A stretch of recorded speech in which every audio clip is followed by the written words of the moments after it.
الحمد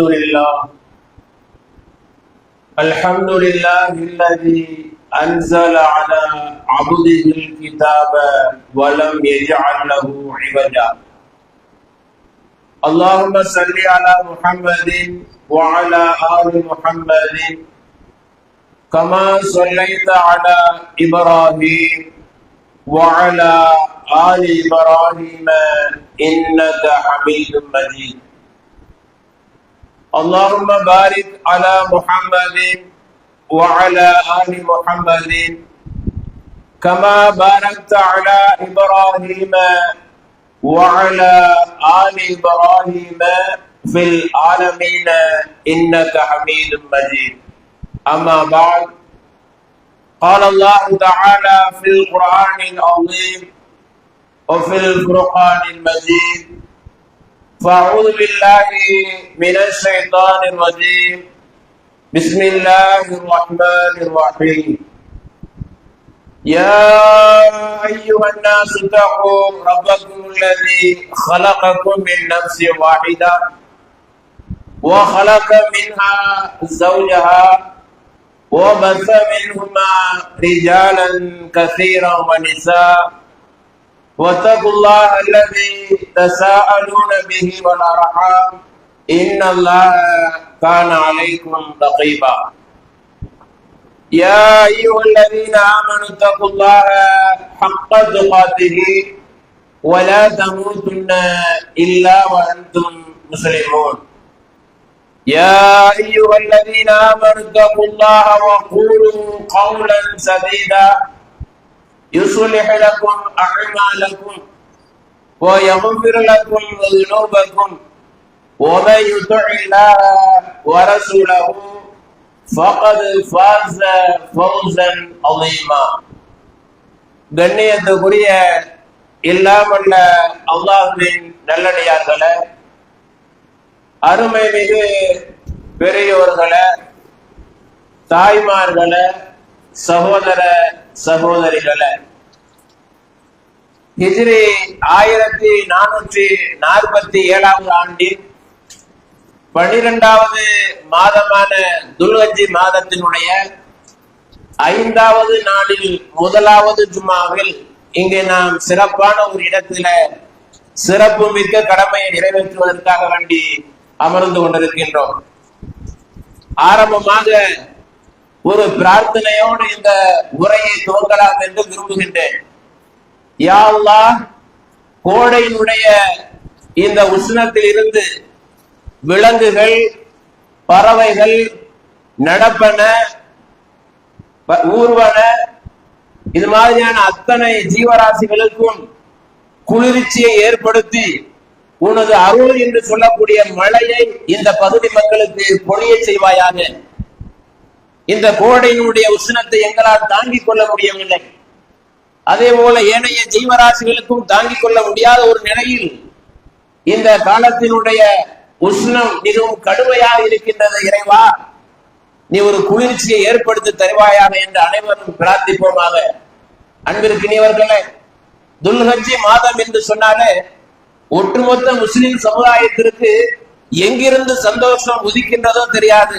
துல்ஹஜ் மாதம் பிறப்பதற்கு முன்பாகவே துல்காதா மாதத்திலே ஒரு நியத்து வைத்து விடுவார்கள். என்ன நியத்து? எப்படிப்பட்ட நியத்து? யா அல்லாஹ், ஆரோக்கியமாக இருந்தார், வசதி வாய்ப்போடு இருந்தார், நான் ஹஜ்ஜி செய்ய வேண்டும், உம்ரா செய்ய வேண்டும், அறுத்து பலியிட வேண்டும் என்ற சிந்தனை முஸ்லிம் சமுதாயத்துக்கு துல்காதா மாதத்திலேயே தோன்றிவிடும். ஏன் அவ்வளவு சிறப்புக்குரியது? அந்த சிறப்பை ஏற்படுத்தியது யார்? குர்பானி என்றால் என்ன? ஏன் கொடுக்க வேண்டும்? எதற்காக கொடுக்க வேண்டும்? எப்படி கொடுக்க வேண்டும் என்பதுதான் இந்த உரையினுடைய சாரம்சம். குர்பானி என்ற அரபி சொல்லுக்கு நெருக்கம், சமீபம், பக்கத்தில் என்று பொருள். கரீப் என்ற வார்த்தையிலிருந்து வந்ததுதான் குர்பான். தியாகம் என்பதே குர்பான் என்று ஒரு காலத்தில் நாமெல்லாம் அவளோடு கேட்ட பாடல்களில் ஒன்றுதான். ஏதோ பாட்டோடு நிப்பாட்டி விட்டோம். அதனுடைய கருத்துக்கள் என்ன, அதனுடைய விளக்கம் என்ன, அதில் சொல்லக்கூடிய போதனைகள் என்ன என்பதை பார்க்கும் பொழுது குர்பான் என்ற அந்த வார்த்தைக்குள் இரண்டு நபிமார்கள் உள்ளே வந்து விடுவார்கள். ஒன்று தியாக செம்மல் இப்ராஹிம் அலைஹிஸ்ஸலாத்து வஸ்ஸலாம் அவர்கள், மற்றொருவர் யார்? அடுத்த தியாக செம்மல் இஸ்மாயில் அலைஹிஸ்ஸலாத்து வஸ்ஸலாம் அவர்கள் தான். இந்த குர்பானிக்கு சம்பந்தப்பட்ட 2 நபிமார்கள் இந்த இருவர் தான். ஏதோ குர்பானி கடாயை வாங்கினோம், என்னுடைய ஆட்டை பார்த்தாயா உன்னுடைய ஆட்டை பார்த்தாயா என்பது பிரச்சனை. எதற்காக வாங்கினோம், ஏன் வாங்கினோம்? வெறுமனே அறுத்து சுவைத்து ரசித்து சாப்பிடுவதற்காக அல்ல. வரலாறை புரட்டுங்கள்.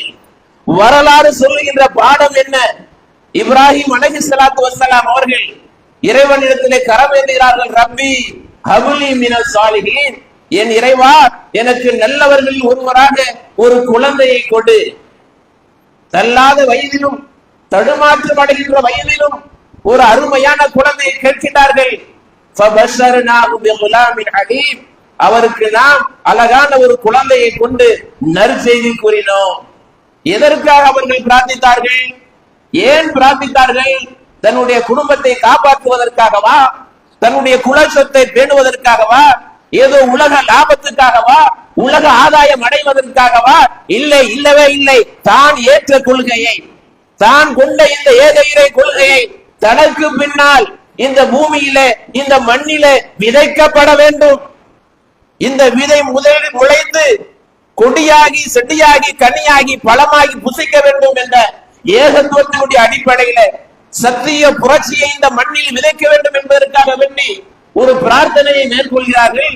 அந்த பிரார்த்தனையுடைய வெளிப்பாடாக இஸ்மாயில் அலைஹிஸ்ஸலாத்து வஸ்ஸலாம் அவர்களை அவர்களுக்கு அல்லாஹ் கொடுக்கின்றான். இன்றைக்கு நாம் தியாகம் என்றால் ஏதோ என்ன எண்ணிக் கொண்டிருக்கின்றோம்? குர்பானி வந்துவிட்டால், அந்த ஹஜ்ஜி பெருநாள் வந்துவிட்டால் ஒரு ஆட்டையோ மாட்டையோ அறுத்து பலியிட்டு விட்டு நாமும் சாப்பிட்டு விட்டு உற்றார் உறவினருக்கும் கொடுத்து விட்டு அடுத்த வீடு ஏற்ற வீடு பக்கத்து வீட்டுக்கெல்லாம் கொடுத்து விட்டு பற்றாக்குறைக்கு அதிகப்படியாக இருந்தால் உப்பு கண்ணம் போட்டு விட்டு தின்று விட்டால் தியாகம் முடிந்து விட்டது என்று நினைத்துக் கொண்டிருக்கின்றோம். அதுவல்ல தியாகம். தியாகம் என்று சொன்னால் தியாக செம்மல் இப்ராஹிம் அலைஹிஸ்ஸலாத்து வஸ்ஸலாம் அவர்களுடைய வரலாறு இருந்து படிப்பினை பெற வேண்டும், பாடம் கற்றுக்கொள்ள வேண்டும். இப்ராஹிம் அலைஹிஸ்ஸலாத்து வஸ்ஸலாம் அவர்களுக்கு அந்த குழந்தை அல்லாஹ் தஆலா கொடுக்கின்றான்.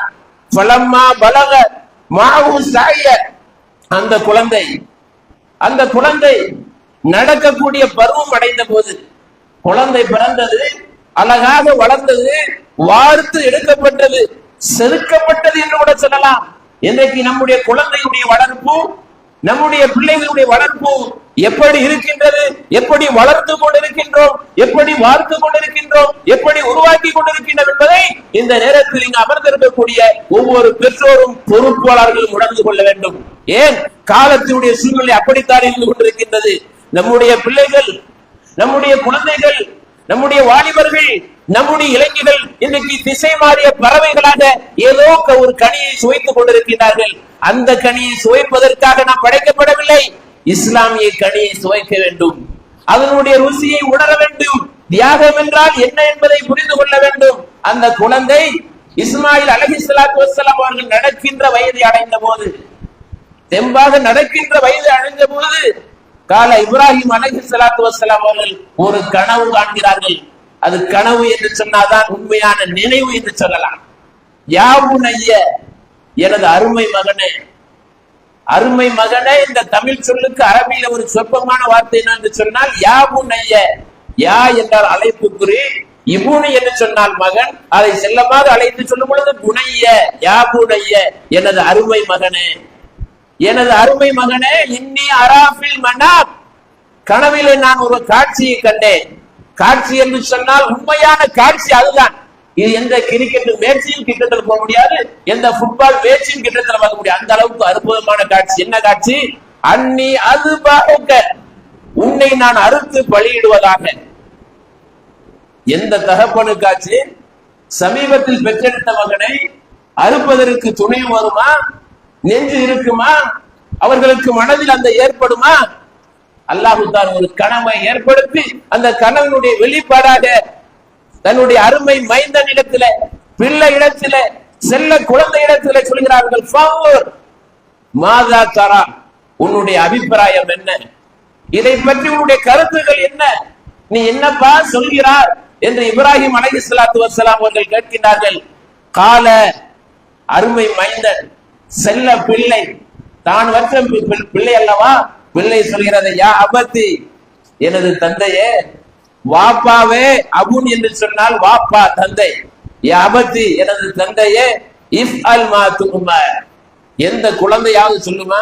இன்னைக்கு ஏட்டிக்கு போட்டியா பேசப்படுகிற குழந்தை தான் நம்முடைய குழந்தைகளை வளம் வருகிறது. நம்முடைய பிள்ளைகள் அப்படித்தான் இருக்கின்றார்கள். ஏன்?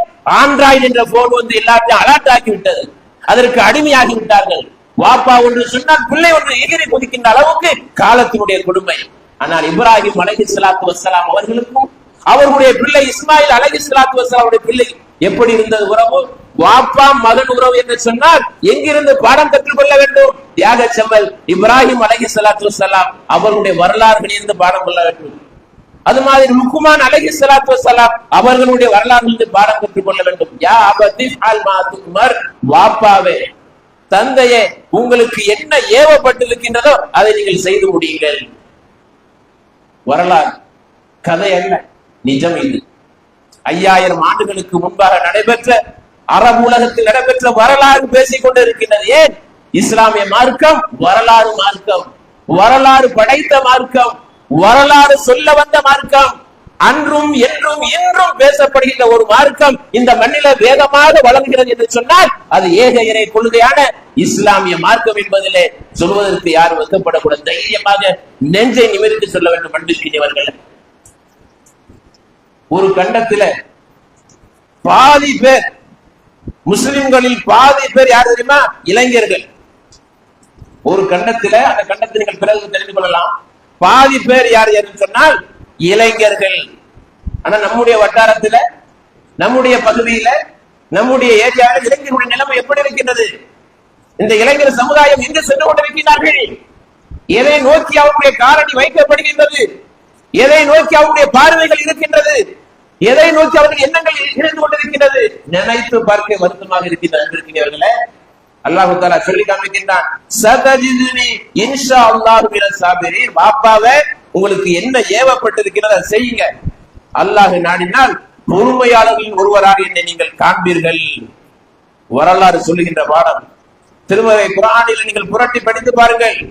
37வது அத்தியாயம் 100வது வசனத்திலிருந்து 111வது வசனம் வரை சொல்கிறது, பேசுகிறது.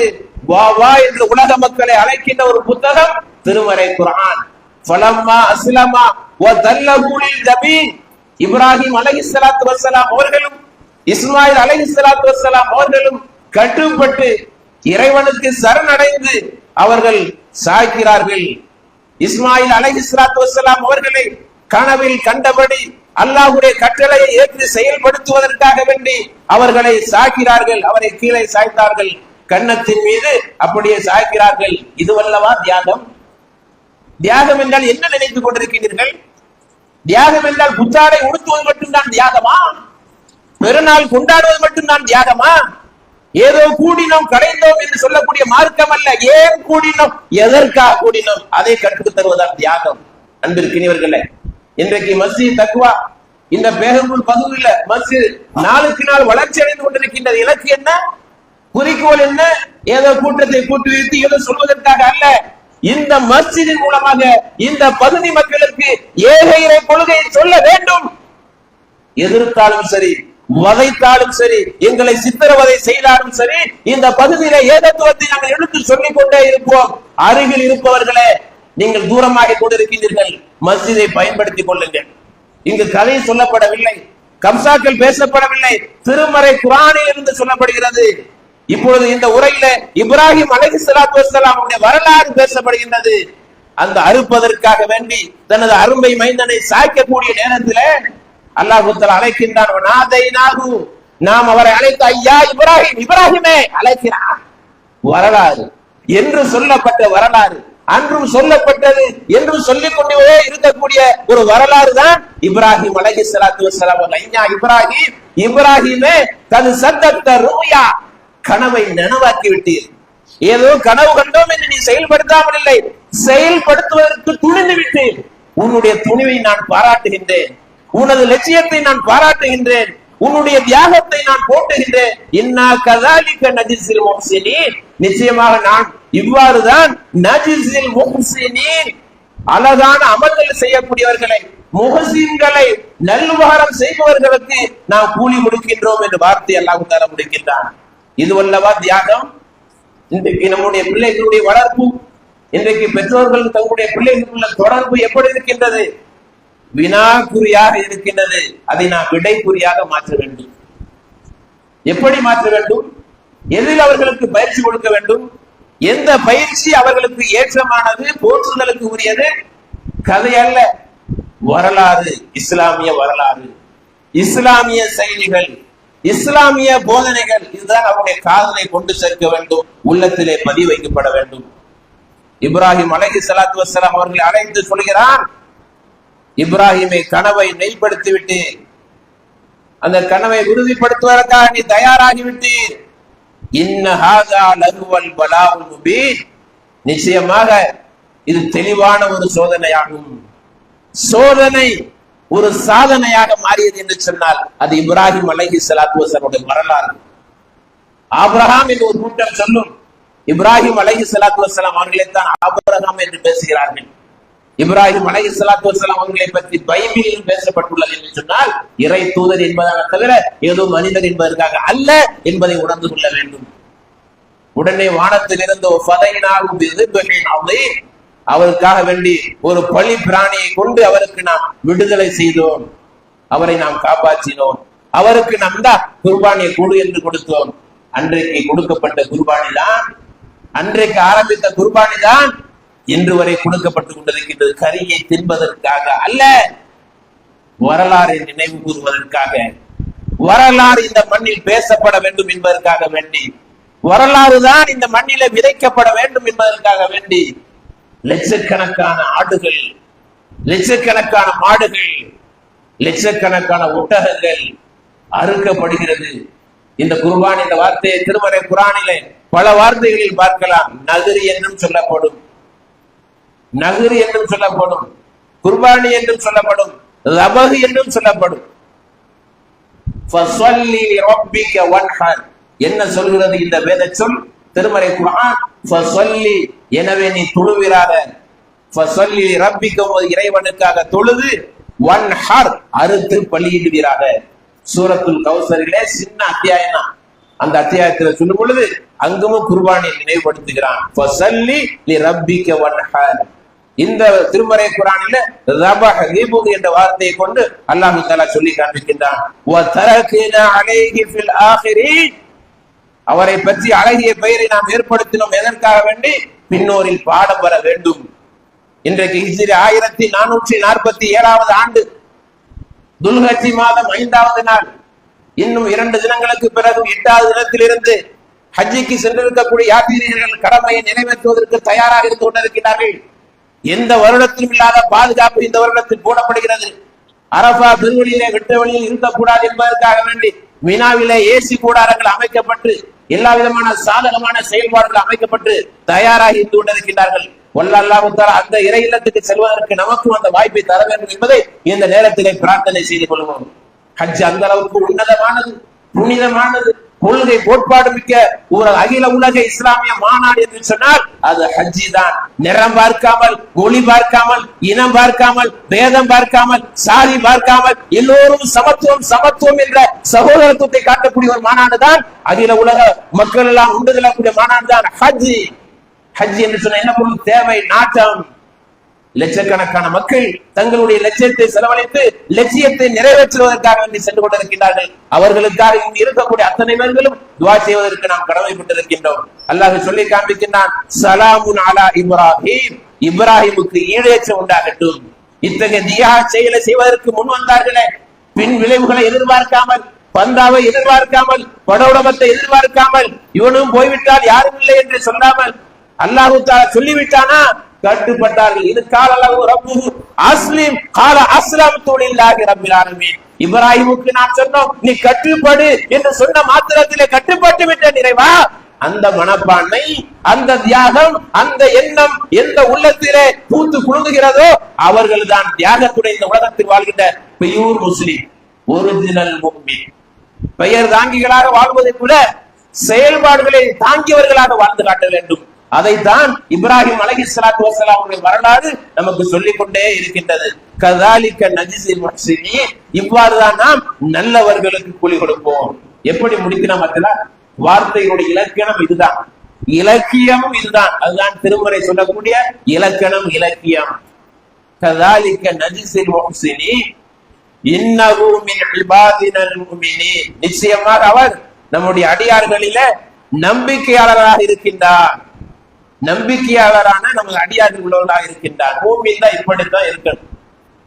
மூமின் யாரு? இப்படித்தான் இருக்கணும். 12:50 குத்துபா. எத்தனை பேர்கள் சரியான நேரத்திற்கு வந்தோம்?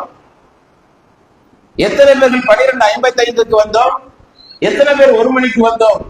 சுய பரிசோதனை கேட்டு பார்த்துக் கொள்ளும்.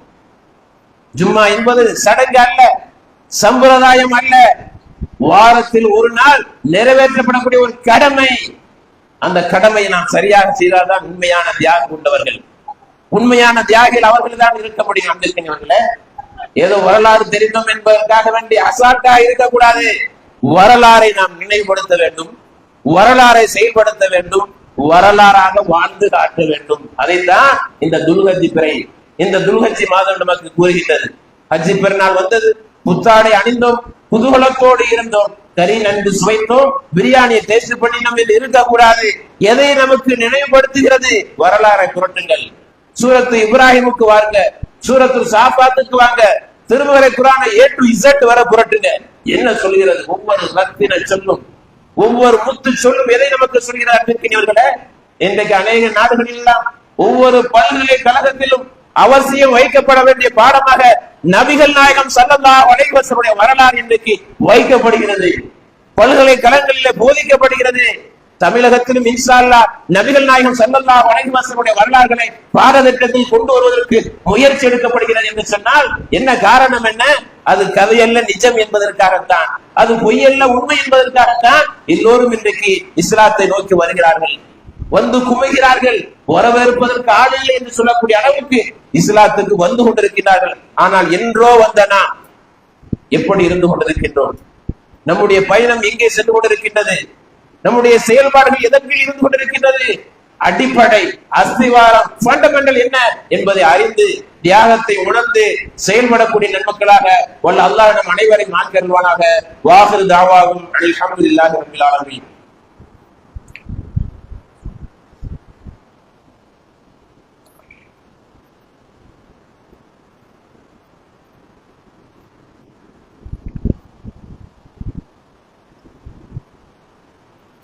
எல்லா புகழும் அகில உலகத்தையும் படைத்து பரிபாலித்து பக்குவப்படுத்தி வளர்த்து போஷித்து காத்து கொண்டிருக்கும் அல்லாஹ்வுக்கு எல்லா புகழும்.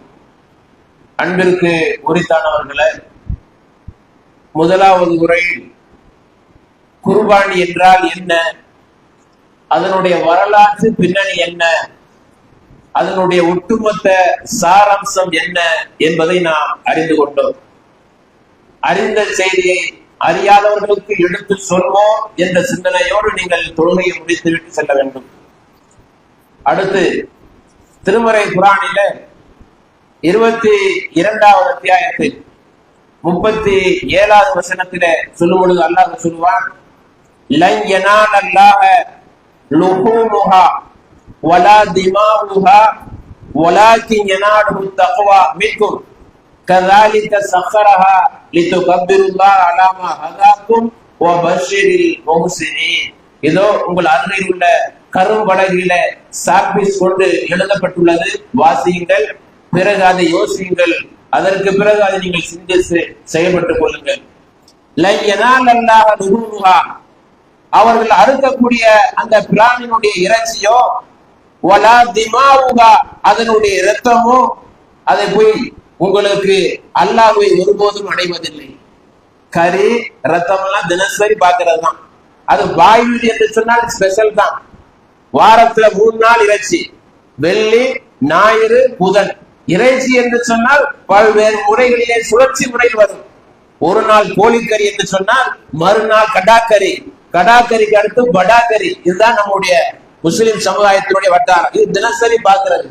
அதையெல்லாம் தூக்கி விழுங்கக்கூடிய அளவுக்கு அதையெல்லாம் போக்கக்கூடிய அளவுக்கு அறுத்து பலியிடுவதுதான் துல்ஹஜ் மாதத்தினுடைய பிறை 10, 11, 12, 13.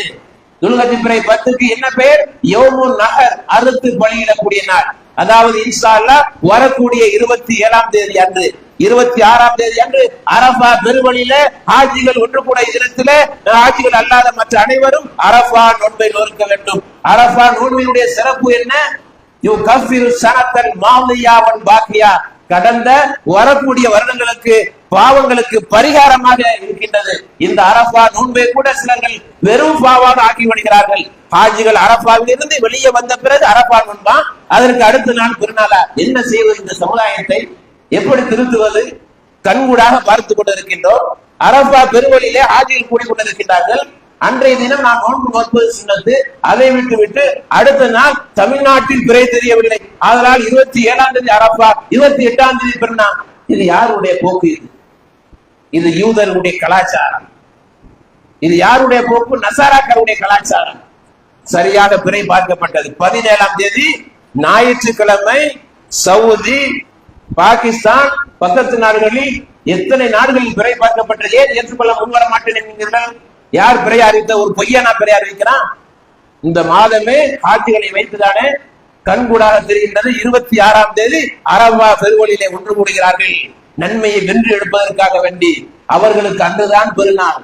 அன்றைய தினம் நாம் நோன்பு நோக்க வேண்டும். 27ஆம் தேதி இன்ஷா அல்லாஹ் பெருநாள் கொண்டாட வேண்டும்.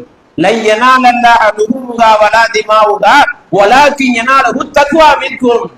ரத்தமோ இறைச்சியோ அல்லாஹ்வுக்கு போய் சேர்வது கிடையாது. உங்களிடத்திலிருந்து இறையச்சத்தை தான் தேடுகிறான், எதிர்பார்க்கிறான், எதிர்நோக்குகிறான். தக்குவா தான் போய், தக்குவா இன்றைக்கு லக்குவா அடித்துக் கொண்டிருக்கின்றன.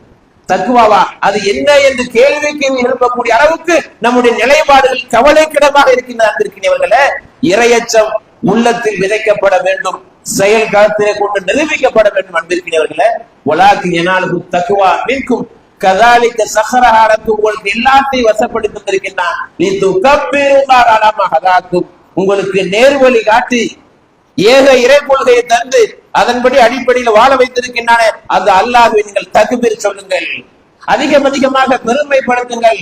தஹ்லீல், தக்பீர், தஹ்மீத். இந்த துல்ஹஜ் மாதம் முதல் 10 நாட்களும் அதிகமாக சொல்லப்பட வார்த்தை என்ன?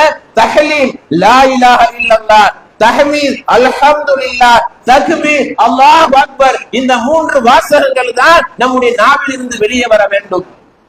நம்முடைய பழக்க வழக்கத்தில் அதிகமாக சொல்லப்பட வேண்டிய வார்த்தை என்ன? லா இலாஹ இல்லல்லாஹ், அல்ஹம்துலில்லாஹ், அல்லாஹு அக்பர். அதைத்தான் அரபியில தஹ்லீல், தஹ்மீத், தக்பீர். குழந்தைகளுக்கு சொல்லிக் கொடுங்கள். இளம் சிறார்களுக்கு அவர்களுடைய நெஞ்சில இந்த பஞ்சை விதையுங்கள். அது பிறகு செடியாக மலரும், பிஞ்சாக வரும், காய்த்து பழம் ஒலிக்கும். அதை நீங்கள் சாப்பிடுவீர்கள். அன்பிற்கினியவர்களே, சிந்தித்து பாருங்கள். இதைத்தான் நமக்கு தியாக செம்மல் இப்ராஹிம் அலைஹிஸ்ஸலாத்து வஸ்ஸலாம் வரலாறு சொல்லி தருகிறது. அன்பிற்கினியவர்களே, இப்படியே நாம் சொல்லிக் கொண்டே போகலாம், இப்படியே நாம் பேசிக்கொண்டே போகலாம். பேசுவதும் சொல்வது மட்டும் நம்முடைய நிலைப்பாடாக இருக்கக்கூடாது. செயல் களத்திலே செயல் வீரர்களாக காட்ட வேண்டும். இறையுள்ளத்தோடு தொடர்போடு இருக்க வேண்டும். இறை இல்லம் தான் நம்முடைய மன நிறைவு இல்லமாக இருக்கும். எங்கும் கிடைக்காத நிம்மதி இறை இல்லத்தில் மட்டும்தான் கிடைக்கும். சுவாசித்தவர்கள் உணர்வார்கள், அதை டேஸ்ட் பண்ணியவர்கள், அனுபவித்தவர்கள் நன்கு உணர்வார்கள். எனவே அன்பிற்கினியவர்களே, பள்ளியோடு நம்முடைய தொடர்பு இருக்க வேண்டும். அப்படிப்பட்ட தொடர்பை ஏற்படுத்தி இந்த சத்திய கொள்கையை விளங்காத காதுகளுக்கு விளங்க வைக்கக்கூடிய நன்மக்களாக அல்லாஹ் உன்னையும் எங்களையும் ஆக்கி அருள்வானாக. இன்னல்லாஹ் யஅமுரு பில் அத்லி வல் இஹ்சானி வ ஈதாஇல் குர்பா வ யன்ஹா அனில் ஃபஹ்ஷாஇ வல் முன்கரி வல் பகி யஇதுக்கும் லஅல்லக்கும் ததக்கரூன் வ லذிக்ருல்லாஹி அக்பர் வல்லாஹு யஅலமு மா தஸ்னஊன்.